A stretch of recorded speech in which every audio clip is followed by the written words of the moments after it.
ಆತ್ಮೀಯ ವಿದ್ಯಾರ್ಥಿಗಳೇ, ತಮ್ಮೆಲ್ಲರಿಗೂ ಕೂಡ ನಿಮ್ಮದೇ ಆಗಿರತಕ್ಕಂಥ ಯೂಟ್ಯೂಬ್ ಚಾನಲ್ ಸ್ಟಡಿ ವಿತ್ ಪರಶುರಾಮ್ಗೆ ಸ್ವಾಗತವನ್ನು ಕೋರ್ತೀನಿ. ಕಲಿಕಾ ಚೇತರಿಕೆಯಲ್ಲಿ ಇವತ್ತು 8ನೇ ತರಗತಿ ವಿಜ್ಞಾನದಲ್ಲಿ 8ನೇ ಕಲಿಕಾಂಶ ಇದೆ, ಘರ್ಷಣೆ ಅಂತ. ಇದರಲ್ಲಿ ಕಲಿಕಾ ಹಾಳೆ 4 ಮತ್ತು 5ರಲ್ಲಿರ್ತಕ್ಕಂಥ ಉತ್ತರಗಳನ್ನು ತಂದಿದ್ದೀನಿ. ನನ್ನ ತಿಳುವಳಿಕೆಯನ್ನು ನಾನೇ ಪರಿಶೀಲಿಸಿಕೊಳ್ಳುವಂತಕ್ಕಂಥದ್ದು ನೆಕ್ಸ್ಟ್ ವಿಡಿಯೋದಲ್ಲಿ ಅದನ್ನು ಏನು ಮಾಡ್ತೀನಿ, ಕಂಟಿನ್ಯೂ ಮಾಡ್ತೀನಿ. ಏಕೆಂದರೆ 10 ನಿಮಿಷದ ವಿಡಿಯೋದಲ್ಲಿ ಅಷ್ಟೆಲ್ಲ ಕ್ವಶನ್ಸ್ಗಳು ಕವರ್ ಆಗಲಿಲ್ಲ. ಸೊ ಅದಕ್ಕಾಗಿ ಇಲ್ಲಿ ಕಲಿಕಾ ಹಾಳೆ 4 ಮತ್ತು 5ರಲ್ಲಿರ್ತಕ್ಕಂಥ ಉತ್ತರಗಳನ್ನು ಮಾತ್ರ ಪೋಸ್ಟ್ ಮಾಡ್ತಾ ಇದ್ದೀವಿ. ಫಸ್ಟ್ ಟೈಮ್ ಚಾನಲನ್ನು ನೋಡ್ತಾ ಇದ್ರೆ ಚಾನಲನ್ನು ಸಬ್ಸ್ಕ್ರೈಬ್ ಮಾಡಿ, ಜೊತೆಗೆ ಬೆಲ್ ಐಕಾನನ್ನು ಒತ್ತಿ.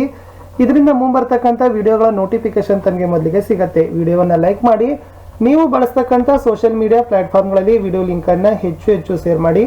ನಮ್ಮ ಟೆಲಿಗ್ರಾಮ್ ಗ್ರೂಪ್ ಇದೆ, ಅದಕ್ಕೂ ಕೂಡ ತಾವುಗಳು ಬಂದು ಜಾಯ್ನ್ ಆಗಬೇಕು. ಅದರ ಲಿಂಕನ್ನು ಈ ವಿಡಿಯೋದ ಡಿಸ್ಕ್ರಿಪ್ಷನ್ ಬಾಕ್ಸ್ನಲ್ಲಿ ಹಾಕಿದ್ದೀನಿ. ಏನಾದರೂ ಸಂದೇಹಗಳಿದ್ರೆ ಕಮೆಂಟಲ್ಲಿ ಸಹಿತ ಪಿನ್ನನ್ನು ಮಾಡಿ ಅಂತ ಹೇಳ್ತಾ 8ನೇ ಪಾಠದಲ್ಲಿ ಕಲಿಕಾ ಹಾಳೆ 4 ಮತ್ತು 5ರ ಉತ್ತರಗಳನ್ನು ನೋಡುವ. ಇವೆಲ್ಲ ಕಲಿಕಾ ಫಲಗಳು ಆಲ್ರೆಡಿ ತಮ್ಗೆ ಏನದಪ್ಪ ಅಂದ್ರೆ ಗೊತ್ತೇ ಇದ್ದಾವೆ. ಕಲಿಕಾ ಫಲ 4, ಕಲಿಕಾ ಹಾಳೆ 4, ಚಟುವಟಿಕೆ 1. ಇಲ್ಲಿ ನೀಡಿರುವ ಸೂಚನೆಯಂತೆ ಚಟುವಟಿಕೆಯನ್ನ ನೀನೇ ಮಾಡಿ ಅದಕ್ಕೆ ಕಾರಣಗಳನ್ನು ಯೋಚಿಸಿ ಶಿಕ್ಷಕರೊಂದಿಗೆ ಚರ್ಚಿಸು. ಸೂಚನೆ ಕೊಟ್ಟಿದ್ದಾರೆ.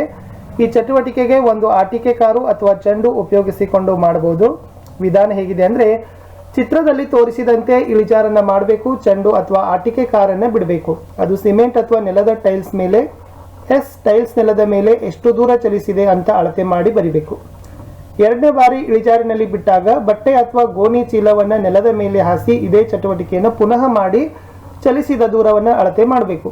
ಬೇರೆ ಬೇರೆ ಮೇಲ್ವೆ ಮೇಲೆ ಚಟುವಟಿಕೆಯನ್ನ ಮಾಡಿ ಚಲಿಸಿರ್ತಕ್ಕಂಥ ದೂರವನ್ನ ಅಳತೆ ಮಾಡಿ ಈ ಕೋಷ್ಟಕದಲ್ಲಿ ಬರಿಬೇಕು. ಚಲಿಸುವ ಮೇಲ್ಮೆ ಬರಿಬೇಕು. ಚಲಿಸಿದ ದೂರ 1, 2, 3 ಮತ್ತು ಸರಾಸರಿಯನ್ನು ಇಲ್ಲಿ ಏನ್ ಮಾಡ್ಬೇಕಾಗ್ತದೆ, ಬರಿಬೇಕಾಗ್ತದೆ.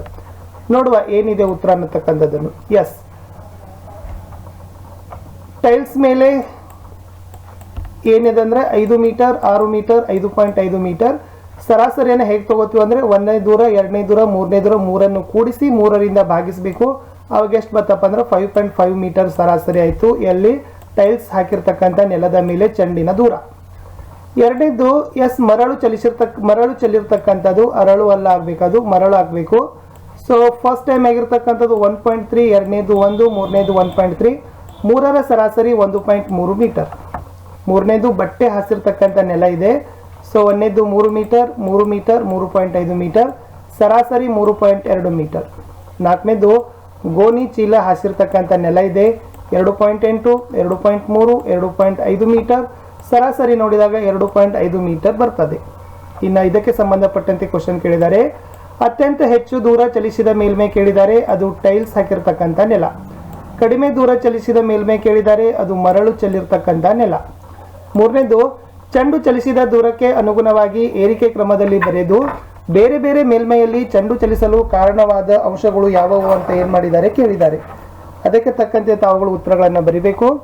ಉತ್ತರ ನೋಡೋದಾದ್ರೆ ಏರಿಕೆ ಕ್ರಮದಲ್ಲಿ ಫಸ್ಟ್ ಬರ್ತದ ಮರಳು ಚೆಲ್ಲಿರ್ತಕ್ಕಂಥ ನೆಲ, 2ನೇದು ಗೋಣಿ ಚೀಲ ಹಾಸಿರ್ತಕ್ಕಂಥ ನೆಲ, 3ನೇದು ಬಟ್ಟೆ ಹಾಸಿರೋ ನೆಲ, 4ನೇದು ಟೈಲ್ಸ್ ಹಾಸಿರೋ ನೆಲ. ಅಲ್ಲಿ ಒಂದು ಕ್ವಶನ್ ಕೇಳಿದ್ದಾರೆ, ಬೇರೆ ಬೇರೆ ಮೇಲ್ಮೈಯಲ್ಲಿ ಚೆಂಡು ಚಲಿಸಲು ಕಾರಣವಾದ ಅಂಶ ಯಾವುದು? ಬೇರೆ ಬೇರೆ ಮೇಲ್ಮೈಯಲ್ಲಿ ಚೆಂಡು ಚಲಿಸಲು ಕಾರಣವಾದ ಅಂಶ ಅಂದ್ರೆ ಅದು ಘರ್ಷಣೆ ಅಂತ ನಾವೇನ್ ಮಾಡಬಹುದು, ಬರಿಬಹುದು. 4ನೇ ಪ್ರಶ್ನೆ ಇತ್ತು, ಚೆಂಡಿನ ಜವ ಸ್ವಲ್ಪವೂ ಕಡಿಮೆಯಾಗದಂತ ಮೇಲ್ಮೈ ಇದ್ದರೆ ಅಂತ ಸಂದರ್ಭದಲ್ಲಿ ವಸ್ತುವಿನ ಚಲನೆ ಬಗ್ಗೆ ನೀನು ಏನು ಹೇಳುವೆ ಅಂತ ಕೇಳಿದ್ದಾರೆ. ಉತ್ತರ ನೋಡಿ. ಚೆಂಡಿನ ಜವ ಸ್ವಲ್ಪ ಕಡಿಮೆಯಾಗದಂತಹ ಮೇಲ್ಮೈ ಇದ್ರೆ ಅಂತಹ ಸಂದರ್ಭದಲ್ಲಿ ಏನಾಗ್ತದಪ್ಪ ಅಂದ್ರೆ ವಸ್ತುವಿನ ಚಲನೆಯ ಸ್ಥಿತಿಯಲ್ಲಿ ಅದೇನಾಗ್ತದೆ, ಮುಂದುವರಿತದೆ ಅಂತಕ್ಕಂಥದ್ದು ಉತ್ತರ ಬರಿಬಹುದು. ಅದರ ಚಲನೆ ಸ್ಥಿತಿಯಲ್ಲಿ ಮುಂದುವರಿಯೋದು. ಇಲ್ಲಿಗೆ ಕಲಿಕಾ ಫಲ 4, ಕಲಿಕಾ ಹಾಳೆ 4ರಲ್ಲಿರ್ತಕ್ಕಂಥ ಪ್ರಶ್ನೆಗಳಿಗೆ ಉತ್ತರ ಮುಗಿತು. ಇನ್ನು ಕಲಿಕಾ ಹಾಳೆ 5ಕ್ಕೆ ಸಂಬಂಧಪಟ್ಟಂತೆ ಪ್ರಶ್ನೆಗಳನ್ನು ನೋಡೋಣ. ಇದು ಕಲಿಕಾ ಫಲ 5, ಕಲಿಕಾ ಹಾಳೆ 5, ಪ್ರಶ್ನೆ 1 ಇತ್ತು. ಕೆಳಗೆ ಕೊಟ್ಟಿರೋ ಚಿತ್ರಗಳಲ್ಲಿ ಯಾವುದು ಘರ್ಷಣೆ ಏರಿಕೆ ಅಥವಾ ಘರ್ಷಣೆ ಇಳಿಕೆ ಸೂಚಿಸ್ತದೆ ಅಂತ ಕೇಳಿದ್ದಾರೆ. ವಾಹನದ ಚಕ್ರ ಇದೆ. ಸೊ ಇದು ಏನ್ ಸೂಚಿಸ್ತದಪ್ಪ ಅಂದ್ರೆ ಘರ್ಷಣೆಯ ಏರಿಕೆ ಅಂತಕ್ಕಂಥದ್ದನ್ನು ಸೂಚಿಸ್ತದ. ಕೇರಂ ಬೋರ್ಡಿನ ಮೇಲೆ ಪೌಡರ್ ಅನ್ನ ಉದುರಿಸೋದು ಇದೆ. ಸೊ ಇದು ಘರ್ಷಣೆ ಇಳಿಕೆ ಅನ್ನೋದು ಏನ್ ಮಾಡ್ತದಪ್ಪ ಅಂದ್ರೆ ಸೂಚಿಸ್ತದ. ಗ್ರೀಸ್ ಹಾಕಿದಾಗ ಇದೆ, ಅದ್ರ ಉತ್ತರ ಘರ್ಷಣೆ ಇಳಿಕೆ ಆಗ್ತದ. ಕೀಲುಗಳಿಗೆ ಎಣ್ಣೆ ಹಾಕಿದಾಗ ಅಂತ ಇದೆ, ಅದನ್ನು ಕೂಡ ಘರ್ಷಣೆ ಇಳಿಕೆ ಮಾಡ್ಲಿಕ್ಕೇನೆ ಕೀಲುಗಳಿಗೆ ಎಣ್ಣೆಯನ್ನು ಹಾಕ್ತಾರೆ ಅನ್ನೋದನ್ನ ನಾವೇನ್ ಮಾಡಬಹುದಿತ್ತು, ಬರಿಬಹುದು. ಇಲ್ಲೊಂದು ಕ್ವಶನ್ ಕೇಳಿದ್ದಾರೆ ಎರಡನೇ ಚಟುವಟಿಕೆಯಲ್ಲಿ. ಒಂದು ಇಟ್ಟಿಗೆಯ ಸುತ್ತಲೂ ದಾರವನ್ನು ಕಟ್ಟಿ ಇಟ್ಟಿಗೆಯನ್ನು ಒಂದು ಸ್ಟ್ರಿಂಗ್ ಬ್ಯಾಲೆನ್ಸ್ನಿಂದ ಎಳೆಯಿರಿ. ಇದಕ್ಕೆ ನೀವು ಒಂದಿಷ್ಟು ಬಲ ಪ್ರಯೋಗ ಮಾಡಬೇಕಾಗ್ತದ. ಇಟ್ಟಿಗೆಯು ಚಲಿಸಲು ಆರಂಭಿಸಿದ ಕೂಡಲೇ ಸ್ಟ್ರಿಂಗ್ ಬ್ಯಾಲೆನ್ಸ್ನ ಸೂಚ್ಯಂಕವನ್ನು ಗುರುತಿಸಿಕೊಳ್ಬೇಕು. ಇಟ್ಟಿಗೆಯನ್ನು ಎಳೆಯೋದನ್ನು ಮುಂದುವರಿಸಬೇಕು. ಈ ಸ್ಟ್ರಿಂಗ್ ಬ್ಯಾಲೆನ್ಸ್ನ ಸೂಚ್ಯಂಕದಲ್ಲಿ ಆಗ್ತಕ್ಕಂಥ ಬದಲಾವಣೆಯನ್ನು ಗಮನಿಸಿ ಬರೀಲಿಕ್ಕೆ ಹೇಳಿದರೆ ಇದನ್ನು 3 ಸರಿ ಪ್ರಯೋಗವನ್ನು ಮಾಡಂತ ಹೇಳಿದ್ದಾರೆ.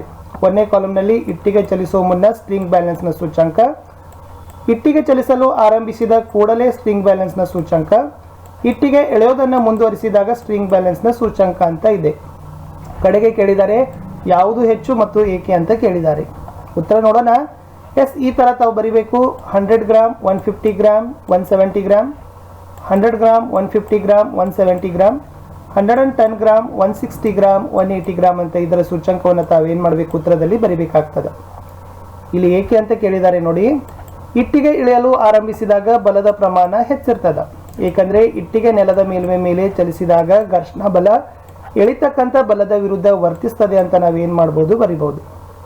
ಒಂದು ಕ್ವಶನ್ ಕೇಳಿದ್ದಾರೆ ಮುಂದಿನ ಪ್ರಶ್ನೆಯಲ್ಲಿ. ಚಿತ್ರಗಳನ್ನು ಗಮನಿಸಿ ಅವುಗಳಲ್ಲಿ ಯಾವುದು ಸ್ಥಾಯಿ ಘರ್ಷಣೆ, ಜಾರು ಘರ್ಷಣೆ, ಉರುಳು ಘರ್ಷಣೆ, ತರಲ ಘರ್ಷಣೆ ಅಂತ ತಾವೇನು ಮಾಡಬೇಕು, ವರ್ಗೀಕರಣ ಮಾಡಿ ಬರಿಬೇಕು. ಇದಿದೆ ನೋಡಿ. ಒಂದನೇದ್ರಲ್ಲಿ ಹೇಳ್ತಕ್ಕಂಥದ್ದು ಉರುಳು ಘರ್ಷಣೆ ಅಂತ ಕರಿತೀವಿ. ಎರಡನೇದಲ್ಲಿ ಇರ್ತಕ್ಕಂಥದ್ದು ಜಾರು ಘರ್ಷಣೆ ಅಂತ ಏನು ಮಾಡ್ತೀವಿ, ಬರಿತೀವಿ. ಇಲ್ಲಿ ಕೇಳಿದ್ದಾರೆ ಅತಿ ಹೆಚ್ಚು ಘರ್ಷಣಾ ಬಲ ಯಾವುದರಲ್ಲಿ ಕಂಡು ಬರ್ತದ ಅಂತ ಕೇಳಿದ್ದಾರೆ. ಅತಿ ಹೆಚ್ಚು ಘರ್ಷಣಾ ಬಲ ಜಾರು ಘರ್ಷಣಾ ಬಲದಲ್ಲಿ ಏನು ಮಾಡ್ತೇವಪ್ಪ ಅಂದ್ರೆ ನೋಡ್ತೀವಿ.